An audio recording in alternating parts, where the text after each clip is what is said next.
So if we think about what other types of resources and technologies we might need to get to a grid that's dominated by variable renewable energy, there's a couple things that come to mind. The first would be battery energy storage. That's a topic that we're going to discuss a little bit later in the class. Hydropower, so that's a topic that we've already discussed because of its flexibility in many cases. Hydropower is a useful complement to variable renewable energy. And then also flexible demand. So actually consumers changing when they use electricity to sort of mirror the natural availability of wind and solar, as well as increased transmission capacity. So there might be some portions of the grid that are experiencing a temporary overload or abundance of variable renewable energy, while other parts of the grid might be experiencing scarcity or a shortage. And if those two parts of the grid are connected, then it's conceivable that on a temporary basis, they could exchange electricity back and forth to take advantage of those discrepancies in renewable energy availability across the grid. But let's not get ahead of ourselves. I think that this is a future that we're headed towards, one where we have a grid that's dominated by variable renewable energy, and that's facilitated by battery storage and flexible demand, and hydropower and even natural gas. But I don't want to paint a picture that presupposes that future or leads you to believe that we're close, because we're not. As of 2017, this is the generation mix that we currently employ in the United States. So we're still a country that's dominated by natural gas, coal, and nuclear. Wind and solar today just make up about 8% of the generation mix.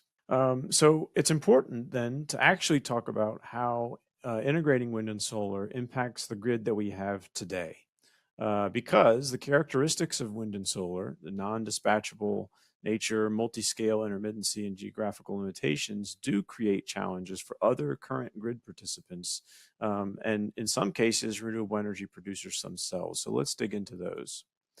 So first of all, integrating renewable energy has impacts on system operators. And one of the main ways that this happens is by making long-term planning a little bit harder.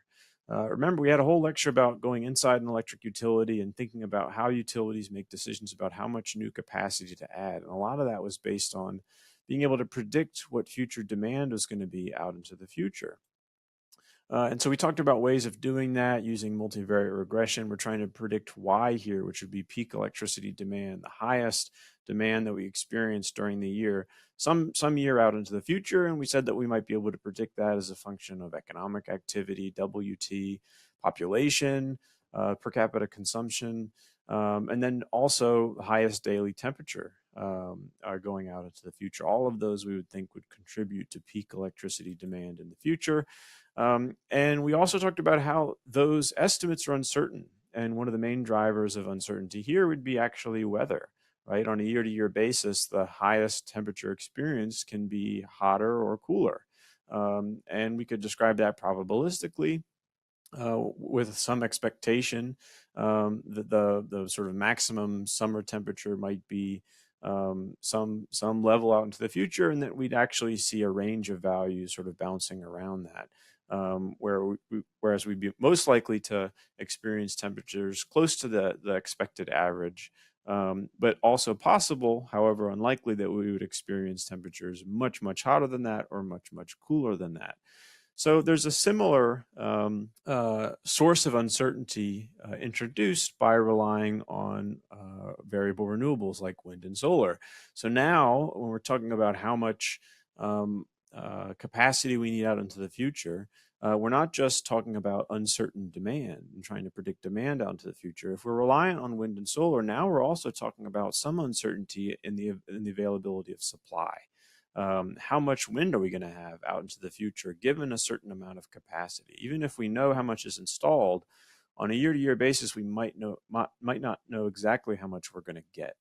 And we talked about how utilities and system operators typically do this, and this is by essentially discounting or reducing the amount of capacity that's assumed to be firm that's provided by renewable energy. For example, every 1 megawatt of wind power capacity might be assumed to meet actually only 0.4 megawatts of peak system demand. And so, what that might mean is that for every increase of peak system demand by 1 megawatts, we're going to need to install more than 1 megawatt of wind power capacity. And so that means some redundancy and extra cost in infrastructure. And so a similar thing happens when we're talking about short-term operations.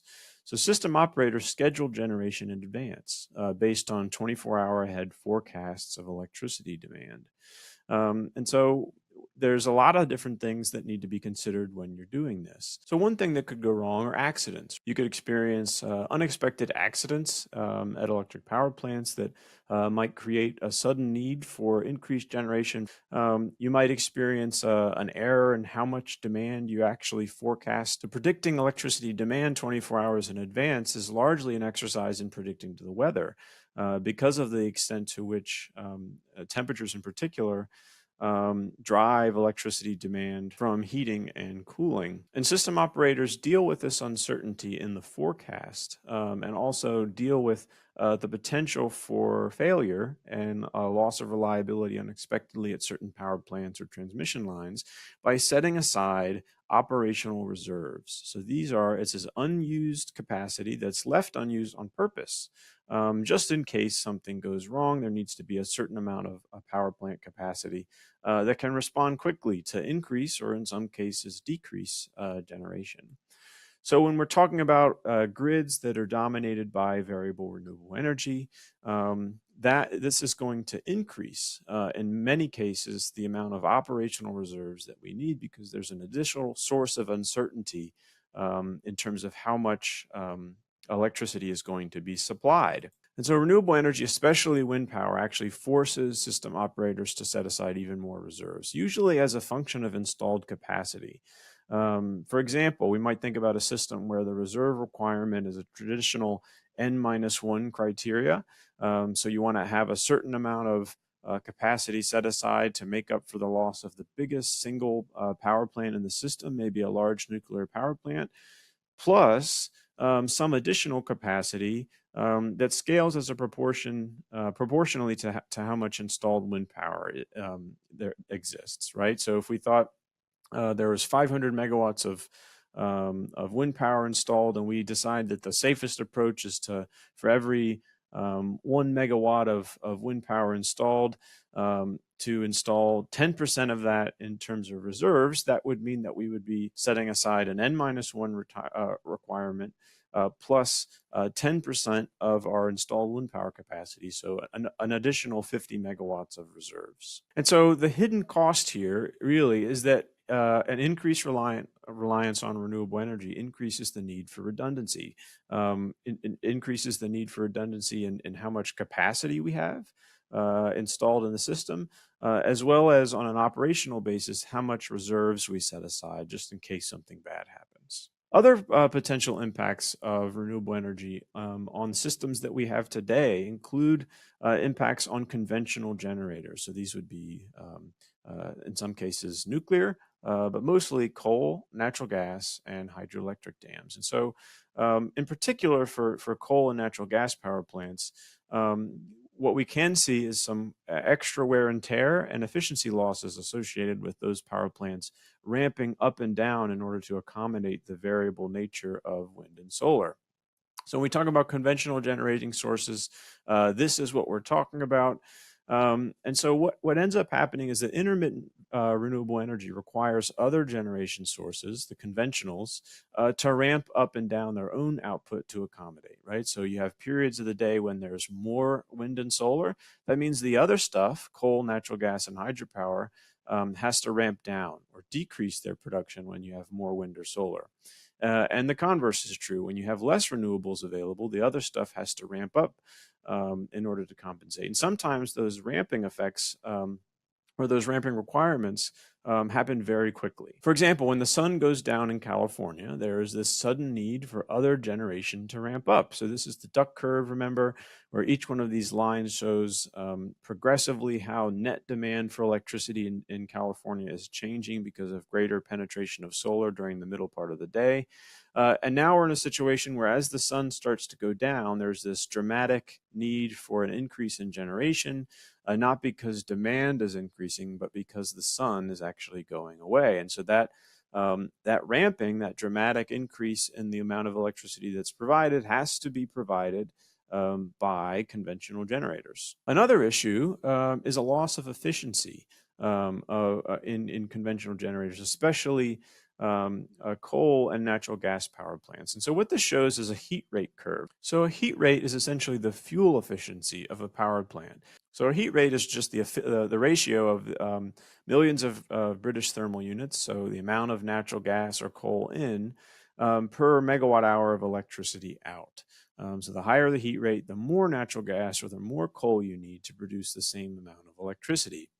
And typically for power plants, they have heat rate curves, so that vary as a function of how much electricity the power plant is producing. And so what this figure shows is heat rate on the y-axis, and the percentage of the power plant that's capacity is being used to produce electricity. So if it's producing not much electricity at all, it has a high heat rate and it's pretty fuel inefficient. As it produces more electricity, the average heat rate declines. So what can actually happen when you have thermal power plants like coal and natural gas power plants ramping down or decreasing the amount of electricity that they're producing during the periods when wind and solar is available, is that their heat rates go up, right? And so what that means is that emissions per megawatt hour from fossil fuel plants can actually increase. It doesn't mean that overall emissions in the grid are increasing, but for an individual coal or natural gas power plant, their emissions per megawatt hour might increase a little bit overall because they're operating at a lower point on their efficiency curves.